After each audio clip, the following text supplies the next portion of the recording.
Assalamualaikum warahmatullahi wabarakatuh. Bismillah, alhamdulillah, nahmaduhu wa nasta'inuhu wa nastaghfiruh wa nu'minu bihi wa natawakkalu alayhi. Asyhadu an la ilaha illallah wahdahu la syarika lah, lahul mulku wa lahul hamdu yuhyi wa yumiitu wa huwa ala kulli syai'in qadir. Wa nashhadu anna sayyidana wa maulana Muhammadan abduhu wa rasuluh la nabiyya wa la rasula ba'dah. Allahumma salli wa sallim wa barik ala sayyidina Muhammad ibni Abdillah wa ala alihi wa ashabihi wa mawala. Amma ba'du, faqad qala Allah tabaraka wa ta'ala fil Qur'anil azim. A'udzu billahi minasyaitonir rajim. Bismillahirrahmanirrahim. Ya ayyuhan nasu u'budu rabbakumul ladzi khalaqakum wal ladzina min qablikum la'allakum tattaqun.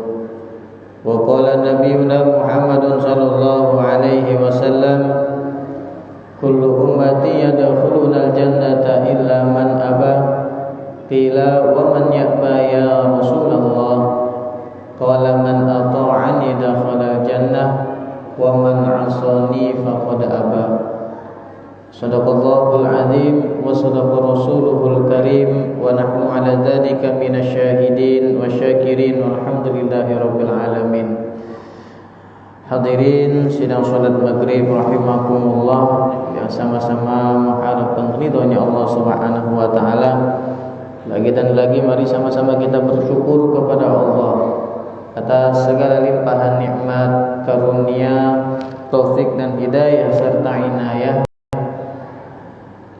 sehingga pada kesempatan kali ini kita kembali dapat berkumpul di tempat yang mulia, duduk dalam satu majelis yang mulia, yaitu di masjidnya Allah Subhanahu wa taala dalam rangka talabul ilmi ataupun menuntut ilmu. Setelah sebelumnya kita sama-sama telah melaksanakan salah satu kewajiban kita, yaitu salat maghrib yang dikerjakan sebagaimana yang dicontohkan oleh baginda Nabi sallallahu alaihi wasallam, yaitu secara berjamaah. Semoga apa yang telah kita jalani dari berbagai macam amalan-amalan kebaikan diterima oleh Allah Subhanahu wa taala, dan kita diistiqomahkan, diberikan hidayah oleh Allah untuk senantiasa bisa menjalani ketaatan kepada Allah Subhanahu wa taala. Amin ya rabbal alamin. Shalawat dan salam tak lepas mari sama-sama kita haturkan kepada junjungan kita baginda Nabi besar Muhammad sallallahu alaihi wasallam. Atas berkat perjuangan baginda sallallahu alaihi wasallam, kita mengenal Islam, mengetahui iman, dapat melaksanakan ketaatan kepada Allah Subhanahu wa taala, yang mana ini semua adalah merupakan jalan untuk kebaikan kehidupan kita dunia maupun di akhiratnya Allah Subhanahu wa taala. Semoga kita senantiasa diistiqomahkan oleh Allah Subhanahu wa taala untuk terus bisa mengikuti jalan kehidupan baginda Nabi sallallahu alaihi wasallam sampai saat ketika Allah Subhanahu wa taala memanggil kita untuk kembali, dan nanti di akhirat kita dikumpulkan bersama beliau dan mendapatkan syafaat dari baginda Nabi sallallahu alaihi wasallam. Amin ya rabbal alamin. Bapak hadirin yang dimuliakan Allah Subhanahu wa taala, sebelum kita melanjutkan pengajian kita di sore hari ini, mari sama-sama kita bacakan suratul Fatihah. Kita kirimkan untuk baginda Nabi sallallahu alaihi wasallam, kepada para keluarga, sahabat, para tabi'in, para ulama amilin, dan juga kepada para masyayikh dan para guru-guru kita, wabil khusus kepada pengarang kitab yang akan kita kaji pada sore hari ini, yaitu kitab Al-Hikam karangan Imam Ibnu Athaillah As-Sakandari rahimahullah ta'ala majma'in. Harapannya agar Allah Subhanahu wa taala memberikan kita kemudahan untuk bisa memahami ilmu-ilmu yang Allah Subhanahu wa taala telah berikan kepada diri kita sehingga bisa kita amalkan dan kita sampaikan kepada umat seluruh alam. Ala hadhihi niyyah wa ala kulli niyatin salihah wa ila hadratin nabiyil mustafa sayyidina Muhammadin sallallahu alaihi wasallam syaikhil Fatihah. A'udzu billahi minasy syaithanir rajim. Bismillahirrahmanirrahim. Alhamdulillahi rabbil alamin arrahmanir rahim maliki yaumiddin iyyaka na'budu wa iyyaka nasta'in ihdinas siratal mustaqim siratal ladzina an'amta 'alaihim ghairil maghdubi 'alaihim waladdallin. Amin. Hadirin Allah Subhanahu wa taala, kita sampai kepada hikmah yang ke-33 ya. Setelah sebelumnya di hikmah yang ke-32 di minggu lalu telah sama-sama kita muzakarahkan,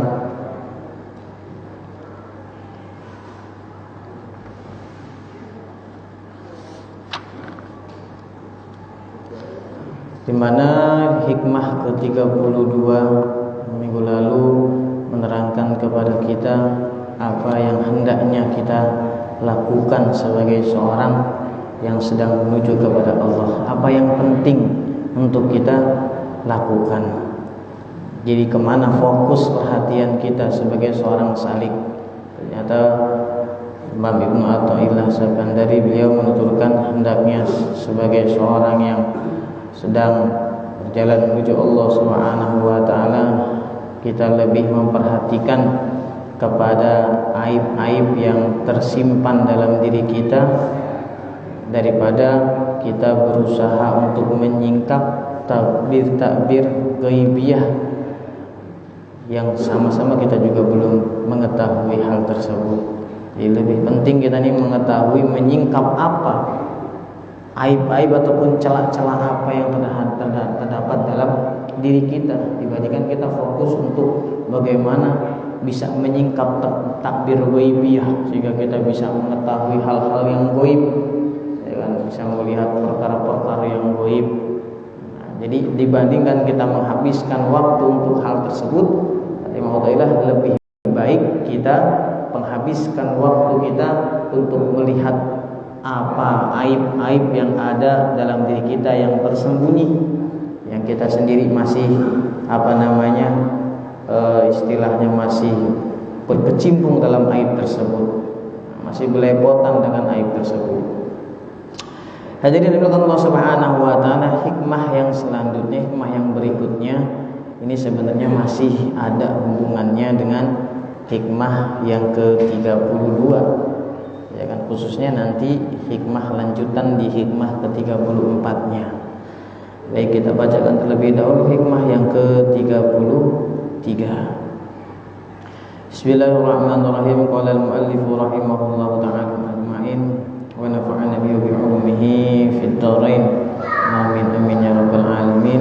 Illa an qala al-haqqu laysa bimahjubin wa innamal mahjub anta 'anil nadhari ilaihi idh law hajabahu syai'un la satarahu ma hajabahu walau kana lahu satirun la kana liwujudihi hasilun wa kullu hasilin li syai'in fa huwa lahu qahirun wa huwal qahiru fawqa ibadihi. Imam Athaillah Sakandari beliau mengatakan al-haqqu laysa bimahjubin. Al-haqqu di sini maksudnya adalah Allah Ta'ala. Allah Ta'ala itu tidak pernah terhijab, tidak pernah ditutupi, tidak ditutupi Allah Subhanahu wa Ta'ala. Wa innamal mahjub anta 'anil nadhari ilaihi. Yang ditutupin itu adalah kalian, kita ini. Apa yang ditutupi? Pandangan kita untuk bisa melihat Allah Subhanahu wa ta'ala. Jadi bukan Allah yang ditutupin, tapi mata kita yang ditutupin. Gitu. Bukan Allah yang ditutupi, tetapi pandangan mata kita yang ditutup, dihijab, sehingga kita nggak bisa melihat Allah. Ya kan? Sehingga kita nggak bisa melihat Allah Subhanahu wa Ta'ala. Kenapa demikian? Idlau hajabahu syai'un lasatarahu ma hajabahu. Karena seandainya sesuatu itu menutupi Allah, ya, sesuatu itu menutupi Allah, maka yang menutupi Allah Subhanahu wa Ta'ala itulah yang menjadi penghalang, akan menghalangi Allah. Namanya penutup itu adalah sebagai yang menghalangi.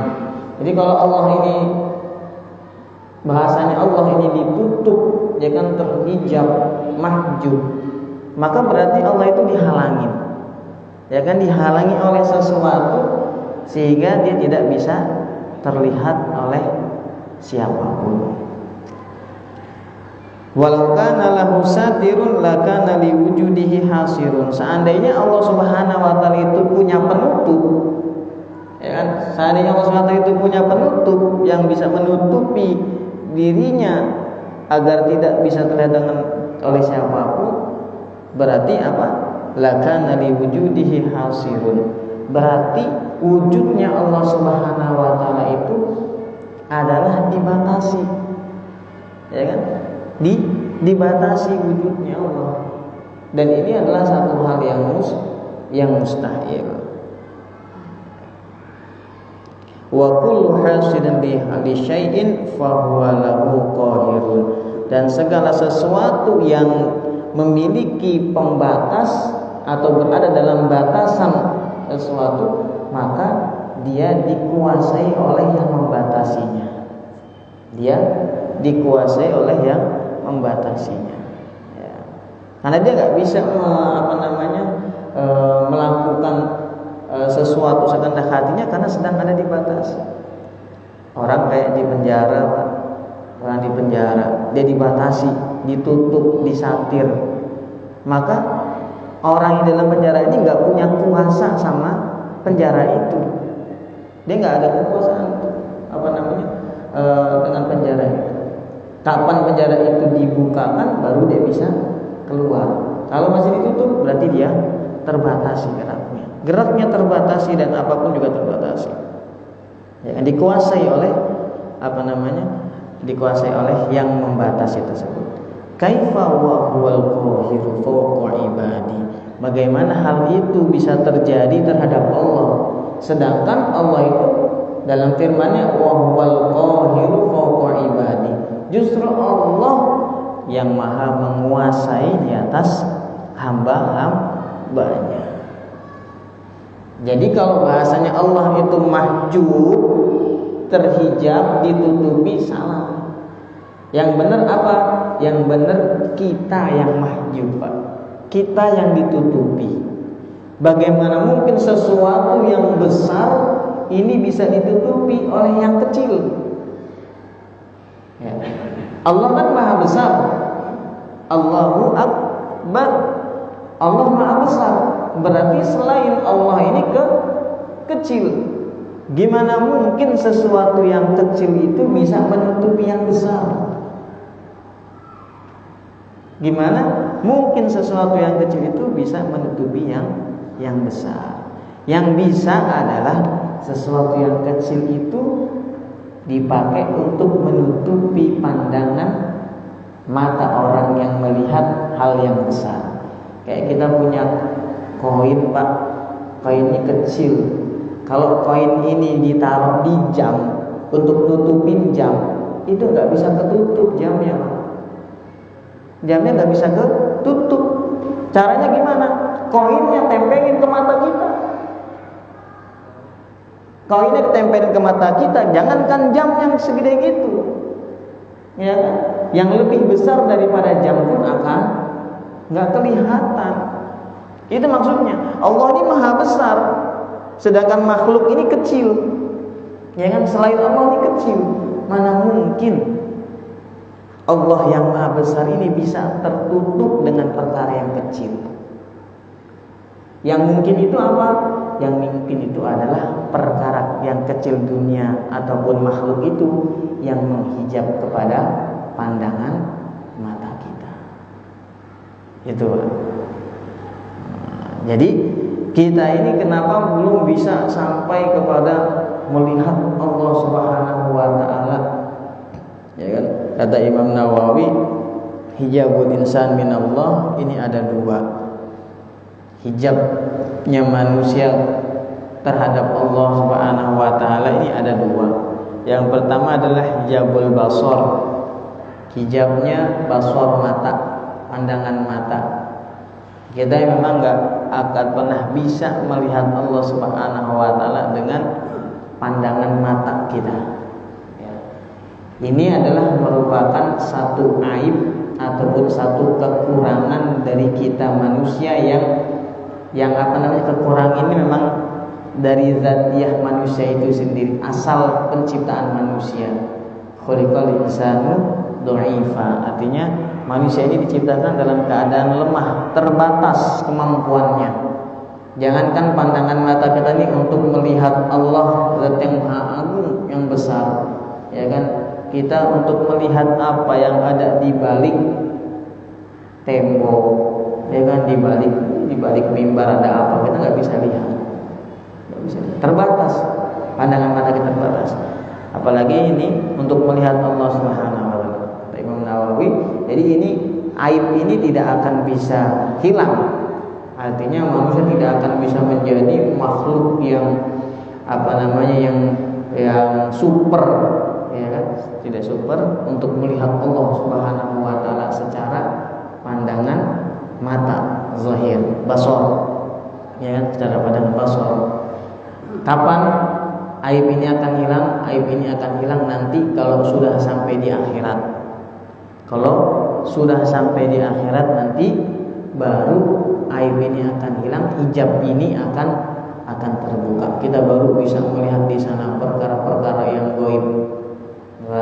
Perkara-perkara yang gaib di sana bisa kita lihat. Malaikat, ya kan, surga, neraka. Bahkan dengan Allah Subhanahu wa taala nanti di sana kita bisa melihat Allah Subhanahu wa taala. Ya. Dalam hadis-hadis yang sudah maksud itu penghuni surga kenikmatan yang paling, ya kan, yang paling nikmat di antara kenikmatan-kenikmatan surga adalah apa? Puncak kenikmatan adalah ketika Allah Subhanahu wa taala menyingkapkan tabir-tabir hijab-hijab yang ada pada pandangan kita sehingga Allah Subhanahu wa taala tampak di hadapan kita. Kita bisa melihat Allah Subhanahu wa taala. Itu adalah kenikmatan yang paling indah di surga. Ya, bukan bidadari, Pak Haji. Ya, bukan bidadari, kenikmatan paling indah itu. Kenikmatan paling nikmat di surga. Ya, bukan makan makanan, bukan buah-buahan atau sungai susu, sungai madu, sungai khamar, dan lain sebagainya. Tapi kenikmatan yang paling indah, paling nikmat di surga saat mereka melihat Allah Subhanahu wa taala. Ini hijab yang pertama. Nah, hijab yang kedua apa? Hijab yang kedua adalah hijab basirah. Hijab basirah. Jadi hijab mata hati, Pak. Hijab mata hati, mata batin kita. Ini hijabnya yang hijab mata hati kita ini sifatnya bukan asli bawaan dari lahir, istilahnya dari asal penciptaannya, tetapi aibnya ini ada sifatnya arid ataupun baru datang, ya kan? Ada hal-hal yang menyebabkan mata hati kita ini terhijab, ya kan? Tertutupi. Nah, ini ada yang Allah Subhanahu wa taala, sehingga apa? Ketika seorang ini dia sedang melakukan ibadah tetapi dia tidak merasakan sedang dipantau Allah, sedang diperhatikan oleh Allah Subhanahu wa taala. Dia tidak ada perasaan bahwasanya dia sedang lagi beribadah kepada Allah, sedang menghadap kepada Zat yang Maha Besar. Ketika kita sholat nih Pak, Allahu Akbar. Itu satu kali sholat kita berapa kali takbir gitu Pak? Ya, berapa kali takbir? Allahu Akbar. Mau rukuk lagi, Allahu Akbar, takbir lagi. Itu maksudnya apa? Agar kita pertama kali kita memulai sholat, Allahu Akbar. Kalau kita ini meresapi dengan hati kita, dengan batin kita, dengan ruhaniyat kita, maka kita tanggalkan semua itu kebesaran-kebesaran selain Allah. Karena ketika sudah dilafadzkan Allahu Akbar, sehingga kemarin kan makna zikir yang sesungguhnya itu adalah mengingat Allah sebagaimana agungnya Allah. Mengingat Allah sebagaimana agungnya Allah. Lisan kita mengucapkan kalimat-kalimat zikir, tapi hati kita ini pertama membenarkan, kemudian takzim wal ihtiram dalam hati, kemudian juga memang benar-benar menghadirkan keagungan Allah dalam hati, kebesaran Allah. Gitu. Ketika kita bilang Allahu Akbar, benar-benar resapi dalam hati ini Allah itu yang maha besar, sudah tidak ada lagi selain Allah. Sehingga kalau orang ini sudah benar-benar dia meresapi makna Allah yang maha besar, maka dia sudah tidak akan teringat lagi kepada selain Allah.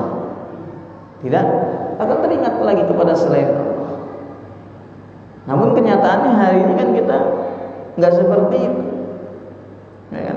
Kenyataannya hari ini kita nggak seperti itu. Yang di lidah, yang di lisan terkadang tidak sama dengan yang di hati masih. Kita melafadzkan Allahu Akbar dengan lisan kita, tapi hati kita belum benar-benar membenarkan, ya kan? Belum benar-benar membenarkan dalam hati bahwasanya Allah itu maha besar. Buktinya apa? Masih ada keinget-inget dalam hati selain Allah ketika dalam keadaan sedang beribadah kepada Allah. Ya. Lagi berduaan dengan Allah, lagi bercengkrama dengan Allah, lagi berinteraksi dengan Allah dalam amal-amal ibadah. Namun pikiran kita tidak tertuju kepada Allah Subhanahu wa taala. Jangankan berbicara tentang ketika lagi amal ibadah, Pak. Kita kalau lagi ngobrol, ya kan? Kita lagi ngobrol, yang diajak ngobrol ini kelihatan enggak tawajuh, enggak menyimak, ya kan? Kayaknya dia pikirannya kemana-mana. Dan itu kan akan kelihatan. Kita ngobrol nih berdua, ya celingak-celinguk, ya kan, pandangan matanya ke atas, kadang ke bawah, kadang kemana, nggak fokus. Itu aja kita ada perasaan gimana gitu ya. Ini orang kok diajak ngomong, diajak interaksi, tapi nggak sungguh-sungguh, nggak menanggapi. Ya. Ini aja baru kita sama sesama manusia, apalagi Allah gitu. Apalagi Allah. Atau mungkin yang lebih lagi di atas kita ngobrol sama bos kita misalkan. Ngobrol sama bos kita lagi ngomong, nah kita celingak-celinguk, kita nggak memperhatikan, ya kan, melengas-melengos, begini-begini, bengong lah, bengong. Kelihatannya menantikan tapi bengong kan. Kelihatan. Yang ada apa? Bisa-bisa diomelin sama bos kita. Kan gitu. Ini Allah Subhanahu wa taala yang sedang kita hadapi. Ya, kita sedang melaksanakan ibadah yang benar-benar interaksi kita kepada Allah Subhanahu wa taala. Namun di lain pihak, jasad kita, zahir kita ini tampaknya sedang ibadah, tapi hati kita sedang lalai. Nah ini Pak, kebanyakan kita. Zahir kita sedang tampak sedang ibadah, tetapi justru hati kita sedang lalai. Lagi di masjid, lagi sholat, ya kan, hatinya kemana-mana. Kadang ke pasar, hatinya kadang ke mall. Ada juga kadang lagi sholat justru yang keinget barang-barang yang hilang tadi. Tadi saya tahu kunci mana. Belum lagi kalau ke masjidnya bawa motor dikunci kok belum tadi ya. Kadang seperti itu. Ya. Terus itu. Belum lagi kalau ke masjidnya bawa HP, HP belum di silent lagi. Kan gitu. Lagi sholat tuh Pak, keingatan, aduh HP belum di silent ini. Nih kalau ada yang nelpon, udah mikirin nanti kalau ada yang nelpon gimana cara matiinnya.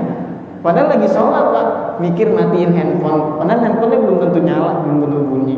Kan kita seperti itu, kita masih seperti itu, ya kan? Kita jadi makanya wajar ketika kita masih seperti itu, kita ini masih terhijab dari Allah, ya kan?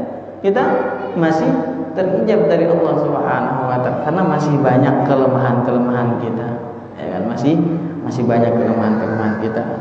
Makanya hadirin Allah Subhanahu Wa Taala, jadi dalam hikmah ini ingin menunjukkan bukan Allah yang terhijab, justru kita yang menghijab. Kita sendiri yang menimbulkan hijab-hijab atas diri kita kepada Allah.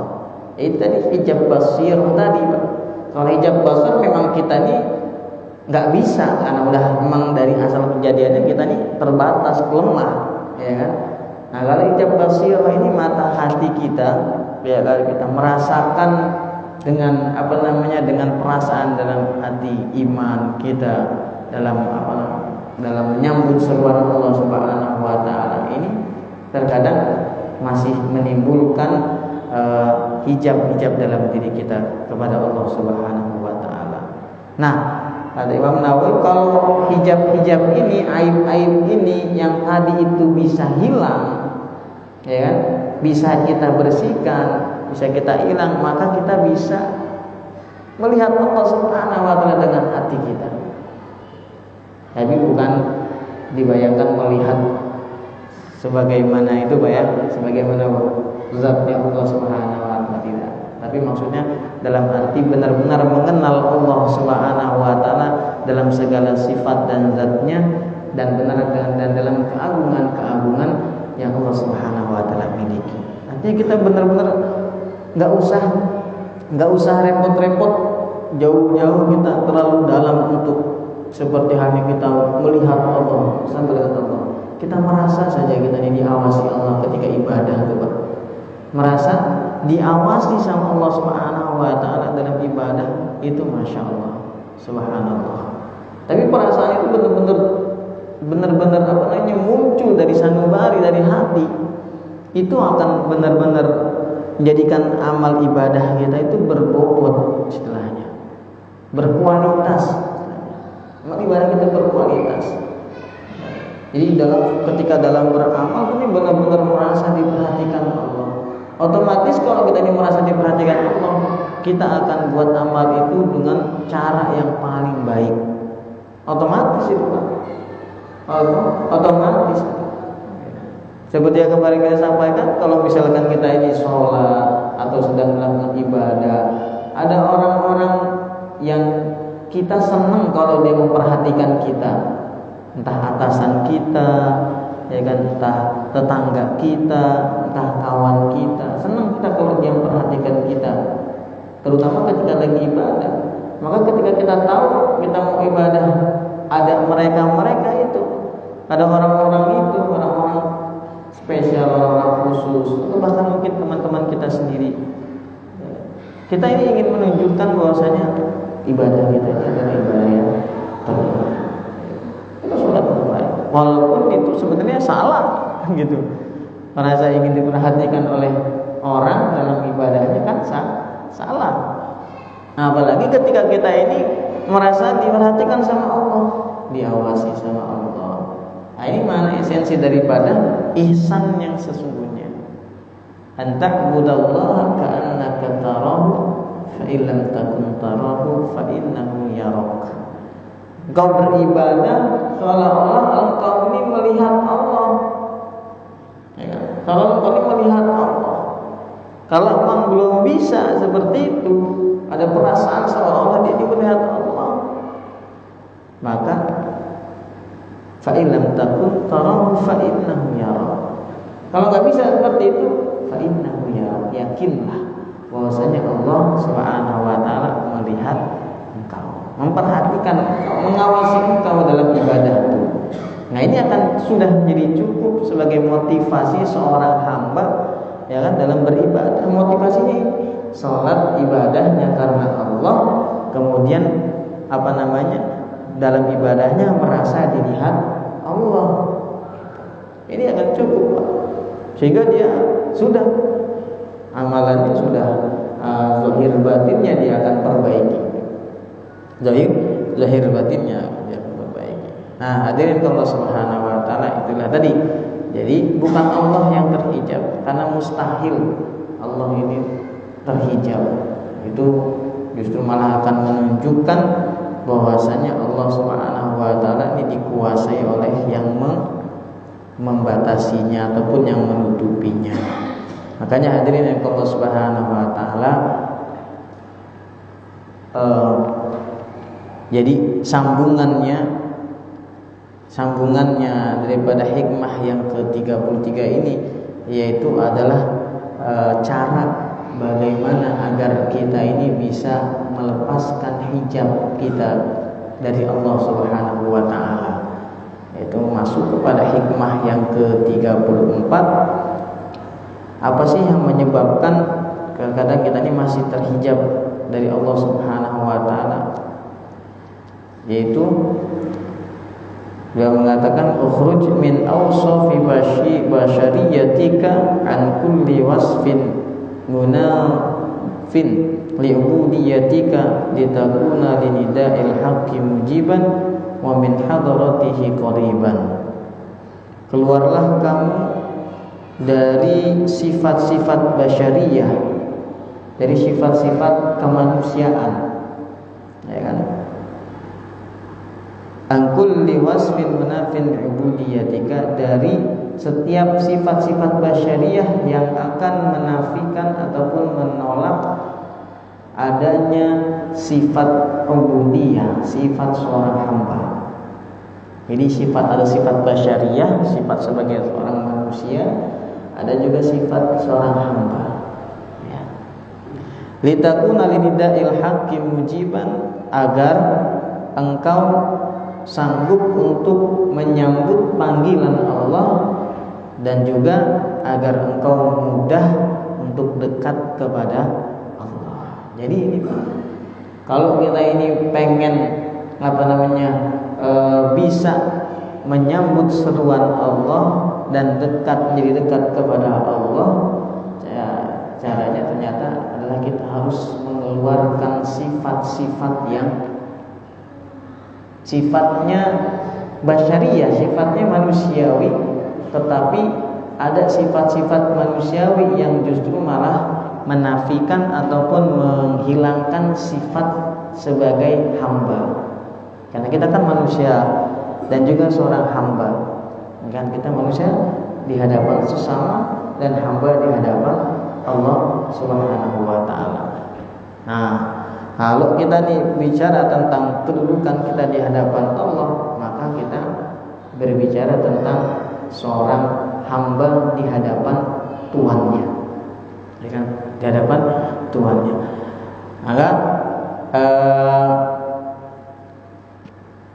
Imam Ibn Athaillah di sini menerangkan kepada kita bagaimana kita mengeluarkan sifat-sifat basyariah yang tercela, yang dapat menghilangkan sifat kita sebagai seorang hamba.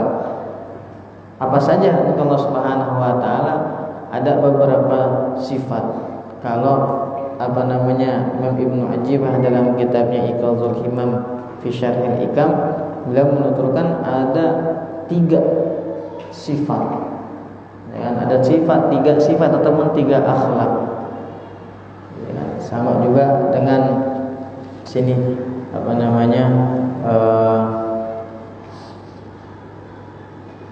Ibnu Ibad An-Nafazi juga beliau mengatakan ada 3 sifat-sifat basyariah yang bisa menjauhkan kita dari Allah Subhanahu wa taala.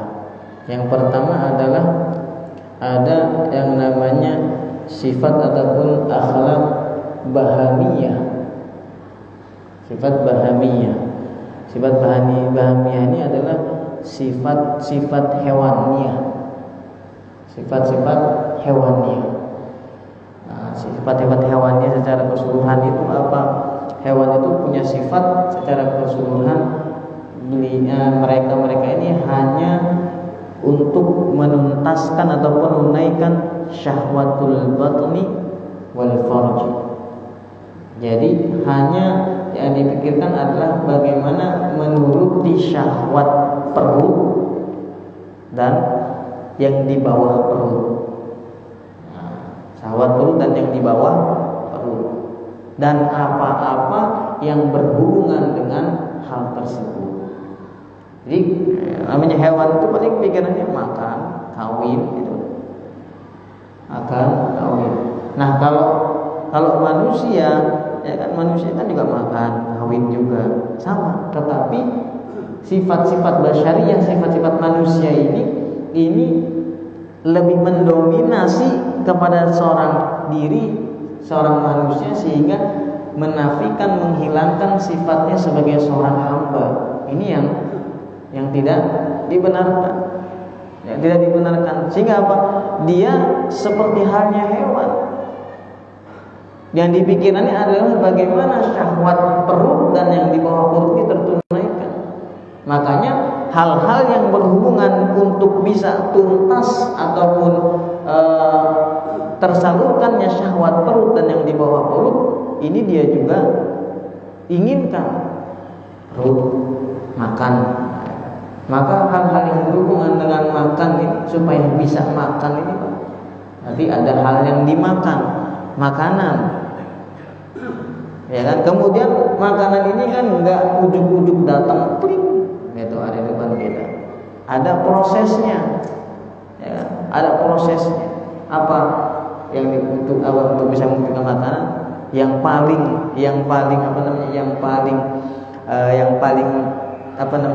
kenal adalah harta, ya kan? Yang paling kenal harta untuk bisa mewujudkan daripada makan. Ini maksudnya hal-hal yang berhubungan dengan syahwat perut dan yang di bawah perut, harta. Jadi kalau ada manusia ini benar-benar sifatnya senang dengan harta, cinta terhadap dunia, maka berarti masih ada sifat-sifat hewaniyah yang ada dalam dirinya, dan sifat-sifat ini akan menafikan atau menyingkirkan sifat-sifat seorang hamba dia kepada Allah.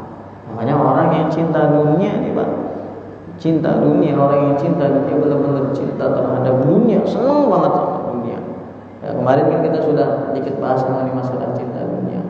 Ini senang banget dunia, senang terhadap barangnya, kadang senang terhadap manfaatnya, ya kan? Senang.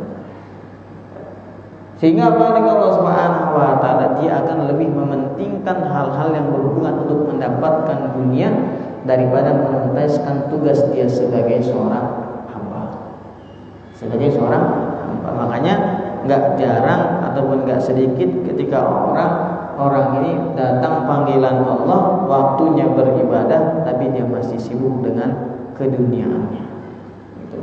Sibuk dengan keduniaan sampai melalaikan dia dari Allah Subhanahu wa taala. Inilah yang tidak dibenarkan. Ya, yang tidak dibenarkan. Karena secara manusiawi, manusia tetap kemarin itu masih perlu berhubungan dengan dunia, ya kan? Dengan harta, dengan pekerjaan. Dan Islam tidak melarang, Allah tidak melarang. Yang tidak dibenarkan itu adalah ketika hal tersebut dilebihkan, didahulukan perhatiannya, sehingga menyingkirkan posisi dia sebagai seorang hamba. Harta didahulukan, mencari harta difokuskan, diprioritaskan, sehingga apa? Ibadahnya dia tinggalkan. Ini hal ini yang akan menghalangi daripada daripada kedekatan seorang hamba kepada Allah Subhanahu wa taala. Atau dengan suatu ada juga sifat yang lain, sifat syaitaniyah. Nah, sifat syaitaniyah. Sifat syaitaniyah apa? Dengan Allah Subhanahu wa taala. Sifat syaitaniyah ini diantaranya adalah hasad. Kemudian juga sombong. Ini juga sifat-sifat syaitaniyah. Ujub, sifat syaitaniyah. Juga termasuk salah satu sifat syaitaniyah itu adalah memberikan keburukan ini Pak, mengajak kepada keburukan itu sifat setan itu. Kalau ada ya kan orang ya kan ketika mau ke masjid, ketika mau ke masjid kemana? Oh, masjid sholat jamaah. Bisa. Oh, di rumah aja sama aja juga. Sholat juga itu masih ada sifat setaniyah pada dirinya. Ya kan? Ada sifat setaniyah pada dirinya. Nggak senang dengan orang menjadi baik, ini juga sifat setaniyah. Ada orang dahulunya nggak pernah sholat, giliran sholat dikomen sama dia, tumben sholat, ya. Nggak seneng dia ngelihat orang yang nggak pernah sholat datang sholat, nggak seneng, ada kayak iri gitu. Tumben sholat, ya, tumben ke masjid, ada niat apa nih? Udah curiganya, udah buruk sangka. Ini kan sering Pak, kadang kita juga sering seperti itu, nggak tanpa sadar, dengan tanpa sadar. Makanya ini lagi dan lagi ini masih ada kaitannya dengan dengan hikmah yang ke-32. Mari kita koreksi diri kita, Pak. Aib kita ini masih terlalu banyak, ya kan? Celah kita ini masih terlalu banyak. Daripada ngurusin celah orang lain, aib orang lain, lebih baik kita ngurusin aib kita. Habis waktu kita untuk ngurusin aib kita nih Pak, belum tuntas aib kita ini terdeteksi. Belum tuntas aib kita terdeteksi. Yang inilah, yang itulah, masih ada. Yang berikutnya kalau Allah adalah sifat rububiyah, sifat rububiyah, sifat ketuhanan. Nah ini juga termasuk sifat tercela bagi manusia. Kalau ada manusia mau punya sifat seperti tercela, apa? Istiqlal, merasa tinggi, ya kan, merasa mulia. Ada manusia merasa mulia, ya kan, merasa tinggi, merasa dia yang pantas untuk berada selalu di atas, ya kan, ingin dihormati. Ini kalau untuk manusia salah tempat, ya kan. Ini sifat-sifat rububiyah ini adalah milik Allah. Sombong, ya kan, takabur itu milik Allah. Gak boleh manusia punya sifat itu, bersifat dengan sifat-sifat itu gak boleh. Kalau bersifat dengan sifat-sifat Allah yang lain, yang cocok dengan manusia dan terpuji untuk manusia, seperti apa? Rahim, Al-Afu, bukan sifat Allah, ya kan, kasih sayang, ya kan, mengampuni. Nah itu bersifatan, silakan kita bersifatan dengan sifat-sifat itu, malah bagus. Ketika manusia punya bersifatan dengan sifat-sifat Allah yang terpuji di hadapan Allah Subhanahu wa taala, yang memang bukan hak Allah Subhanahu, bukan hak hanya Allah Subhanahu wa taala yang pantas memiliki itu, enggak apa-apa. Tapi kalau sombong enggak boleh, karena manusia bukan tempatnya itu. Bukan tempatnya. Maka hal seperti ini akan menafikan sifat ubudiyah. Kalau dia udah merasa tinggi, udah enggak mau lagi, udah sombong, udah susah. Sedangkan sifat ubudiyah itu kan, sifat seorang hamba itu adalah taat, pertama, tunduk, tawadu, ya kan, ikhlas, qanaah. Ini sifatnya seorang hamba, dan itu tidak akan bisa hadir, tidak akan bisa muncul kepada orang-orang yang masih memiliki sifat-sifat yang tercela tadi, sifat-sifat basyariyah tadi, manusiawi, tetapi bukan pada tempatnya. Ada sifat-sifat hawaniyahnya masih ada, sifat-sifat syaitaniyahnya masih ada, bukan sifat-sifat rububiyahnya masih ada. Nah, inilah dari Allah Subhanahu wa taala. Jadi caranya bagaimana kita bisa, itu adalah dengan cara kita keluar dari sifat-sifat tercela yang ada dalam diri kita, ya, kemudian menghadirkan sifat kehambaan kita kepada Allah Subhanahu wa taala. Maka dengan itu kita akan bisa mudah mentaati Allah, bahkan